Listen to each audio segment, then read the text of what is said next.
अस्सलाम वालेकुम नाजरीन, ब्रेकिंग न्यूज शामिल करते हैं वहाड़ी से। वहाड़ी के नवाही गांव 35W में खातून की तशद्दुद ज़दा लाश बरामद। पुलिस के कार्रवाई न करने पर विरसा का एहतजाजी मुजाहिरा। 24 घंटे के बाद मुकदमा दर्ज कर लिया गया, लेकिन मुल्ज़मान गिरफ्तार न हो सके। वहाड़ी के नवाही गांव 35W की रहायशी परवीन अख्तर जोजा नजीर अहमद की तशद्दुद ज़दा लाश कमरे से बरामद हुई। खातून के जिस्म पर तशद्दुद के वाज़िया निशानात भी मौजूद थे। पुलिस थाना सदर को इत्तला दी गई, जिस पर पुलिस ने मौके से शवाहिद इकट्ठे करके लाश को DHQ अस्पताल मुंतकिल कर लिया, लेकिन मुकदमा दर्ज न किया।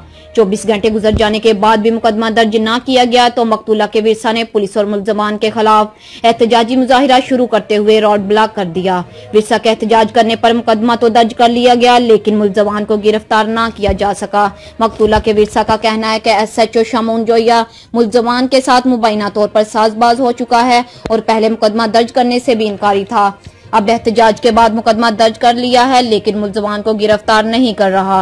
मुतासरीन ने एहतजाज करते हुए आला हकाम से नोटिस लेने का मुतालबा कर लिया।